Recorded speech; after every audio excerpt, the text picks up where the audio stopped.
I'm so sorry. And God knows I'm so sorry. And that doesn't help. I'm just sorry. On March 26, 1986, a 12-year-old girl named Michella Welch rode her bike to a park in Tacoma, Washington. She never rode home. Her sisters waited and waited. By that night, police found her body in a gulch just a short walk from where she had last been seen. 5 months later, a second girl vanished from a different park in the same city. Her name was Jennifer Bastian. She was 13. For over 30 years, police believed one man had killed them both. They were wrong. It would take DNA science, a family tree built by strangers, and a crumpled napkin dropped in a restaurant lobby to finally catch the men responsible. But to understand how investigators solved this case, we have to go back to where everything began. In 1986, Tacoma was a quiet port city about 30 miles south of Seattle. Ronald Reagan was president. Cell phones did not exist. Kids rode bikes alone for hours, and parents did not worry much. The north end of Tacoma was full of small houses, tree-lined streets, and parks where children played after school. People knew their neighbors.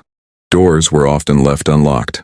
This was not a place where people expected a killer to be hiding. That sense of safety is important to remember, because everything that follows happened in a town where nobody thought something like this could occur. Michella Welch was 12 years old. She lived on North Oak Street in Tacoma with her mother and her younger sisters. She was the oldest of 3 girls. On the day she died, she was doing something an oldest sister often does, watching over her little sisters, making sure they were fed, making sure they had fun. Her mother, Barbara Leonard, later described a family torn apart by her loss. Her younger sister, Nicole, was only 9 years old when Michella disappeared. Nicole would grow up carrying that day with her for the rest of her life. Michella was in every way an ordinary kid. She liked spending time outside. She looked after her sisters. She had her whole life ahead of her. That life ended in a park just blocks from her home. March 26, 1986 started like any other Wednesday. Around 10 in the morning, Michella left home with her 2 younger sisters. They rode their bikes to Puget Park, just a short ride from their house. The girls spent the morning playing the way kids did back then. No phones, no check-ins, just free time outdoors. Later that morning, Michella rode home alone. She made lunch for herself and her sisters, peanut butter sandwiches packed in brown paper bags. Then she rode back to the park to bring the food. It was a small, simple errand, the kind of thing thousands of kids did every single day in 1986. It would be the last thing Michella Welch ever did. Around 1 p.m., a school employee nearby saw Michella talking to a man. He was pointing toward a gulch, a wooded ravine that ran through the park. 1:15 p.m., Michella's sisters returned to their meeting spot. She wasn't there. They weren't worried yet. Kids lose track of time.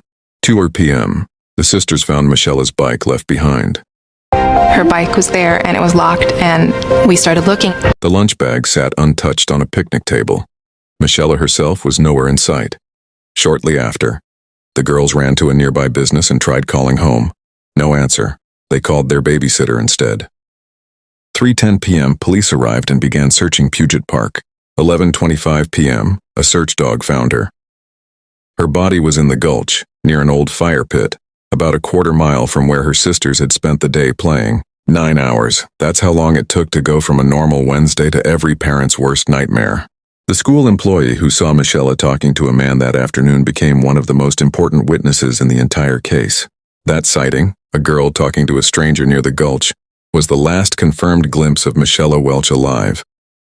No security cameras existed back then to capture more. No cell phone records to trace. Just one witness, one moment, and then silence. It would be the last time anyone ever saw her alive. By the time police arrived at Puget Park that afternoon, panic had already set in among Michella's family. Officers combed the park for hours as daylight faded. Volunteers and neighbors joined the search.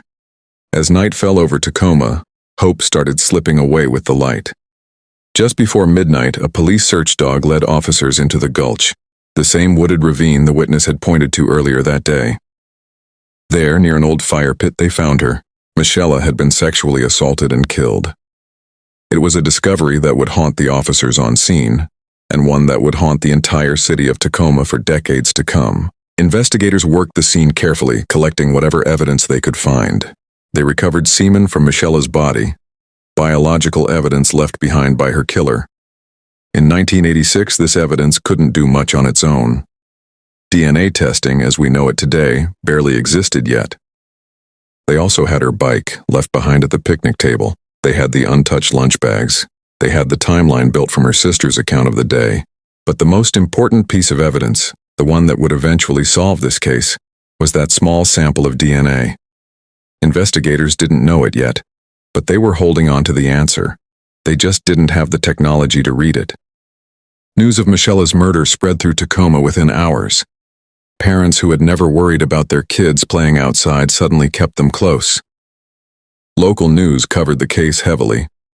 Neighbors who had never locked their doors started locking them. Puget Park, once a place for kids to spend a lazy afternoon, became a place people avoided. Then, just 5 months later, a second girl disappeared from another Tacoma park. Fear turned into something closer to panic. The city started asking the same question over and over. Was there a killer loose in their parks targeting their daughters? On August 4, 1986, 13-year-old Jennifer Bastian left her home for a bike ride. She was training for a YMCA cycling trip through the San Juan Islands, a normal, active teenager getting some exercise on a summer afternoon. Before leaving, she wrote her family a note. She'd be home by 6:30 that evening. She rode about 30 blocks to Point Defiance Park, a large forested park along Tacoma's waterfront. Witnesses saw her there that afternoon. Some said they saw her as late as 6 o'clock. 6:30 came and went. Jennifer never came home. Her family called police immediately. Officers searched the park that same night. Nothing turned up. 3 weeks later, on August 26th, a jogger running through the park noticed a strong, unpleasant smell in a wooded area. 2 days after that, a group of joggers found Jennifer's body hidden in the brush, not far from her bike. She had been raped and strangled. For investigators, the two murders looked connected right away. Same age range, same method, same city. Both girls taken while riding bikes alone in daylight. Police built a massive suspect list. Over the following decades, they would look at more than 2,000 possible suspects and closely investigate over 200 of them. One suspect stood out early, a man already known to police for killing another young girl in the Tacoma area years before. He fit the profile in a lot of ways, but nothing ever tied him directly to Michella or Jennifer. Interestingly, one man who would later turn out to be deeply connected to the Bastian case had actually contacted police himself back in 1986. He reported seeing a suspicious man walking near Point Defiance Park, the very spot where Jennifer's body would later be found. At the time, nobody suspected the caller himself. Suspect after suspect got ruled out. DNA existed from both crime scenes, but in the 1980s and even the early 2000s, it could only be compared against people already in police databases. If the killer had never been arrested for a crime before, there was no way to match him. Years passed, then more years. Michella's sisters grew up. Jennifer's family kept living in the same town where their daughter had disappeared. Every anniversary of the murders brought fresh news coverage, fresh grief, and no new answers. Detectives working the cases changed. Some retired. New officers picked up files that were now decades old, files that had gone cold in every sense of the word. By the time DNA testing became more advanced in the 1990s and 2000s, police could confirm one important fact. The same biological profile from Michella's case had never turned up anywhere else in the system. Whoever killed her had never been arrested, at least not for anything requiring a DNA sample. In 2009, Tacoma police finally created a dedicated cold case unit. Their job was to dig through more than 150 unsolved murders sitting in storage, including the Welch and Bastian files. It would take that unit several more years and one major discovery before the case would start moving again. In 2013, a cold case detective reviewing the Bastian file noticed something strange. A piece of evidence recovered near Jennifer's body had never actually been tested for DNA. He sent it to the lab. The results changed everything investigators thought they knew. The DNA from the Bastian crime scene did not match the DNA from the Welch crime scene. For almost 30 years, police had been hunting one killer. In reality, there were two separate men, each responsible for one girl's murder, striking within months of each other in the same small part of Tacoma, with no connection between them at all. Both DNA profiles were run against a national database used to catch repeat offenders. Neither one matched anything. Both killers had managed to avoid ever being arrested for a serious crime. So in 2016, Tacoma police tried something new. They brought in a company called Parabon Nanolabs, which used a method called DNA phenotyping. This technology reads genetic markers in a DNA sample to predict physical traits, things like hair color and eye color, and builds a rough computer-generated image of what a person might look like. Tacoma became one of the first police departments in the country to release these kinds of composite images to the public in an unsolved case.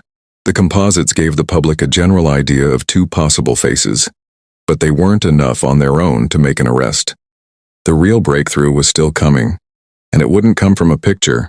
It would come from a family tree. In May 2018, Detective Steve Riopel brought in a genetic genealogist to try a method that had only recently started being used by police departments, comparing crime scene DNA against public genealogy websites, the same kind of sites regular people use to find long-lost relatives. The genealogist took the DNA sample from the Welch crime scene and used it to build a family tree. She ran that tree through public genealogy records and got what investigators called a strong match. Here is the part that makes this case so unusual. The killer himself had never submitted his own DNA to any website. It was a relative's DNA that got flagged first. That relative's family tree is what eventually led investigators to a name. The trail pointed to two brothers living in Tacoma's North End, the very neighborhood where Michella had disappeared in 1986. One of the brothers was named Gary Hartman. Now police had a name. What they didn't have yet was proof strong enough to make an arrest.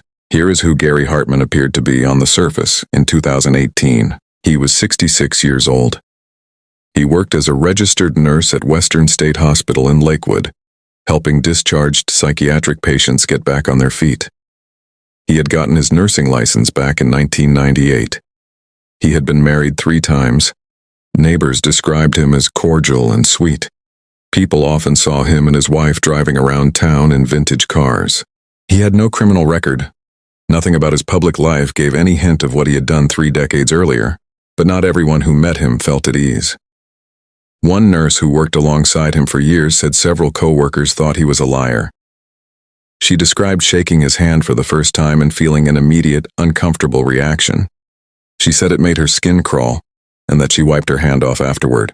In the massive case file Tacoma police had built on Michella's murder over 3 decades, Gary Hartman's name had never once appeared. He wasn't a suspect. He wasn't a person of interest. He was invisible, until a family tree pulled his name out of the shadows. No one ever suspected him. Police now had a name, but they couldn't just walk up and ask Hartman for a DNA sample. That would tip him off. He could run. He could destroy evidence. He could vanish, the way he'd effectively vanished for 30 years already. So detectives came up with another plan: follow him until he threw something away in public. Something with his DNA on it. Something police wouldn't need a warrant to collect. In early June 2018, Detective Riopel began quietly following Hartman. On June 5th, he trailed him to a restaurant where Hartman was having lunch with a coworker. Riopel sat down at a table about 10 feet away and simply watched. During the meal, Hartman wiped his mouth several times with a brown paper napkin, then crumpled it up and dropped it into a paper bag. Once Hartman left, Riopel collected that bag, and the napkin inside, from a restaurant employee who was cleaning the lobby. No confrontation, no warrant, just patience and a napkin nobody thought twice about throwing away. Around the same time, detectives used the same method on Hartman's brother, collecting a drinking straw he had used at dinner. Investigators needed to be sure which brother was the right one. Both samples went to the Washington State Patrol Crime Lab. Then everyone waited. On June 19, 2018, the lab confirmed it. The DNA from Hartman's napkin matched the DNA recovered from Michella Welch's body in 1986. The very next day, June 20th, Gary Hartman was arrested during what looked like a routine traffic stop in Lakewood. No dramatic chase. Just an ordinary day that ended with his entire life collapsing around a piece of trash he had thrown away 2 weeks earlier. While Hartman's arrest made headlines, an entirely separate investigation had been quietly closing in on Jennifer Bastian's killer. Just weeks after Hartman's arrest, prosecutors charged 60-year-old Robert Washburn with killing Jennifer Bastian. Remember the suspicious man Washburn had reported to police back in 1986 near the exact spot where Jennifer's body was later found? For decades, he had inserted himself into the investigation as a helpful witness. In reality, he was the one investigators should have been looking at all along. In 2016, Washburn agreed to give a DNA sample to the FBI. In May 2018, the results matched him to DNA found on Jennifer's body. He was arrested at his home in Eureka, Illinois, where he had been quietly living with his daughter. In January 2019, Washburn pleaded guilty rather than put Jennifer's family through a trial. This is State of Washington versus Robert Dwayne Washburn. How do you plead? Guilty. In a written statement read in court, he admitted he had grabbed Jennifer by the arm while she rode her bike, led her into the woods, and strangled her. Jennifer's sister, Teresa, didn't accept his apology as sincere. He did not come forward, she told reporters. He was caught by law enforcement. Washburn was sentenced to about 26.5 years in prison, with a minimum of 20 years before he could even be considered for release. Jennifer's mother, Patty, stood up in court and called him a butcher to his face. The next to address the court will be Jenny's mother, Patty Bastian. For us, normalcy disappeared on August 4th, the day you decided Washburn would be a good day to savagely murder our 13-year-old girl. I wanted to see even an eyebrow move or, a shake of the head. I mean, there was nothing there. And so that infuriated me. The epitome of a guilty man. You can't look somebody in the eye. But there's a certain amount of exhaling that went on in that courtroom. To the court here, today, justice for Jenny will be done. 2 girls, 2 separate killers. Both caught within months of each other, more than 3 decades after they destroyed 2 families in the same small part of Tacoma. Gary Hartman's case took longer to reach a verdict. He was charged with first-degree murder and first-degree rape in June 2018 and held on $5 million bail. He pleaded not guilty. Then came years of delay, made worse by the COVID-19 pandemic, which slowed court cases across the entire country. It would take until March 2022, almost 4 years after his arrest, and 36 years after Michella's murder, for Hartman to finally face justice. He requested a bench trial, meaning a judge alone would decide his fate instead of a jury. Judge Stanley Rumbaugh heard the evidence. It took less than 2 hours of deliberation to reach a guilty verdict. In court, Hartman broke down. Now 70 years old and needing a walker just across the room, he sobbed an apology. "I'm so sorry. God knows I'm so sorry. That doesn't help. I'm just sorry." I'm so sorry. And God knows I'm so sorry. And that doesn't help. I'm just sorry. Judge Rumbaugh sentenced him to more than 26 years in prison, 320 months, the maximum allowed, and told him he would likely die behind bars. There are no excusing conditions for your behavior. You are guilty of one of the most malignant and depraved crimes it's ever been this court's obligation to address. To those who are familiar with the details of the atrocities you've committed, then no further explanation is necessary. To those who are unfamiliar, it serves no useful purpose to chronicle those behaviors now. Suffice it to say that the maximum sentence of 320 months of imprisonment, particularly in light of your age and the probability that you will serve the rest of your life in prison, is what the law specifies, and that's what the court will impose. That will be the judgment and sentence of the court. Michella's sister Nicole, 9 years old the day Michella disappeared, offered something remarkable: forgiveness. "I'm thankful to say that through God's strength, I choose to forgive Gary Hartman," she said, "because when I do not, it brings death to my life in one way or another." Justice in this case did not come quickly. It came slowly, painfully, across 36 years. Very unfair that he cut such a precious life short. She was like a mom, second mom to me, and it's hard to lose. Do you forgive Gary? Yeah, I do. I do. It's hard, but if I hold that in, it just makes me angry. since Michella didn't get to live her life out. I want to live my life out for good. Barbara Leonard put it simply after the sentencing. It's a relief he's been sentenced, and I can't say whether or not he feels true remorse. Nicole Eby, reflecting on all the years that had passed, said something that stays with you. You think 32 years later you should be okay, but it's not. It's still real all the time. First of all, I want to say a big thank you to all the law enforcement and individuals who worked so tirelessly to get us where we are here today. You are appreciated and loved. How do I put over 35 years of my life without my daughter into just a few words? I miss her. My life was turned upside down and inside out the day she was raped and murdered. The pain and loss is too much for words to express. For over 35 years, I have wept in lonely silence.